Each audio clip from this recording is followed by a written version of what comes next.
Trigger warning. This podcast will be talking about suicide and childhood trauma.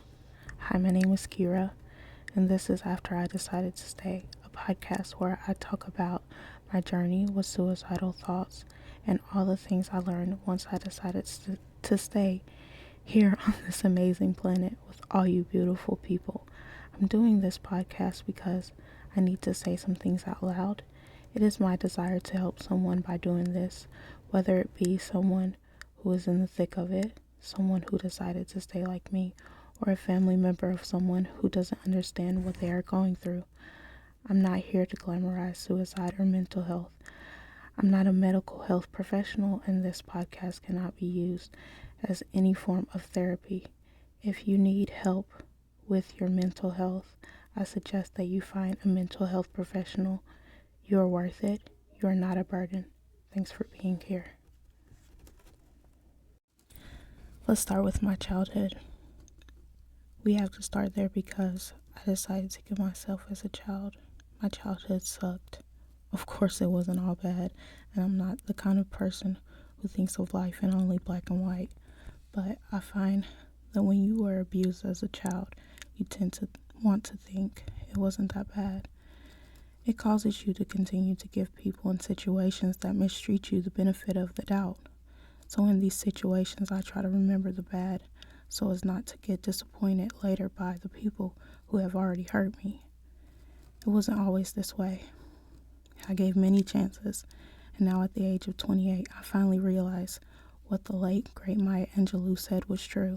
Believe them. My mom was almost molested by her stepdad. He would also get drunk and beat the family. I knew about it my entire life. It causes a rift through my family still to this day.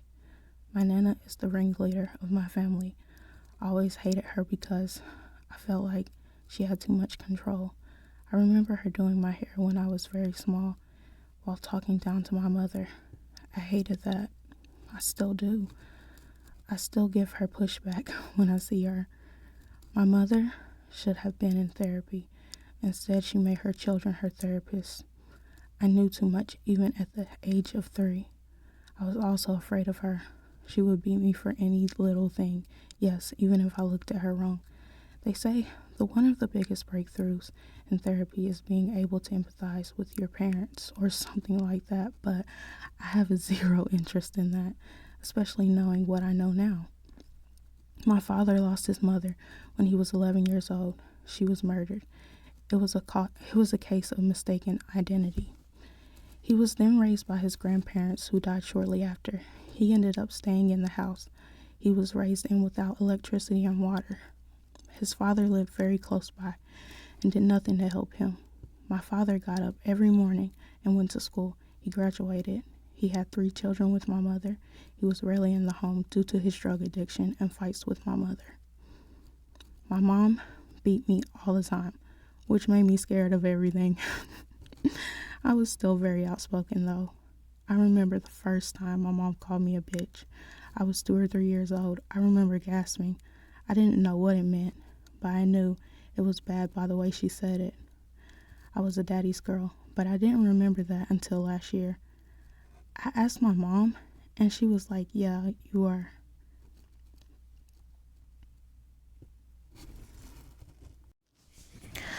I was molested at the age of 5 or 6 by a girl who was a little older than me. She told me it was how you make friends. It was confusing. This is when I grew up way too fast. Then my uncle was murdered. Then my mom put my siblings and I in therapy, but we were warned several times not to tell her business. My mom would say, "Don't tell those white folks my business. What goes on in this house stays in this house." I wanted to tell everything, but I was afraid of my mom. It's confusing as a child to be put in therapy and told not to speak. Then we moved, which was very devastating for me. I sucked at making new friends. I barely spoke to people. My voice had gotten me in trouble many times. I was getting beaten by my aunt and uncle as well by this time. I knew my mom loved my brother. At first, I thought it was because of his skin condition that she needed to give him extra care. Then I thought it was because my brother looks like her. My mother and brother are darker complexion, and my sister and I are of lighter complexion, like our dad. I thought that my mom hated me and my sister because we look like our dad. Her and my dad fought so much, so of course she hates me because I remind her of him, I thought. This caused me to have identity issues. I have spent so much of my childhood wishing I was darker.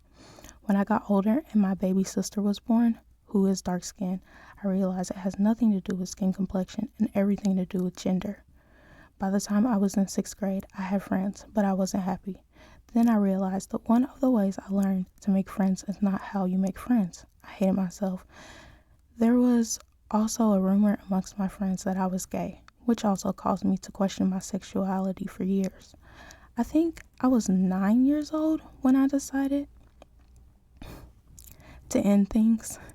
I planned to kill myself at the age of 17. So 9-year-old me decided to kill herself when she turned 17. I don't know why 17. Maybe I wanted to make it to graduation. It definitely gave me plenty of time to plan. I made many rough drafts of suicide notes. I wanted to make sure that I said everything I needed to say. I always wanted to make sure I took my life in the best way. Did I want to feel pain? Should it be quick? I spent so much time locked in my bedroom. Then my mom got pregnant with my little sister. My mom was told by her doctor that she couldn't have any more children. It was a miracle. I went to all my mom's appointments. I was excited. Then she was born, and why do I want to leave again? This child went through so much to be here, and here I am trying to leave. I was a horrible teenager. My grades were bad. I loved to fight, and I cussed people out daily. My little sister was so nice to me, even though I was mean. Why be nice to people if you are just going to leave them? I was fighting myself. I wanted to stay, but old habits die hard.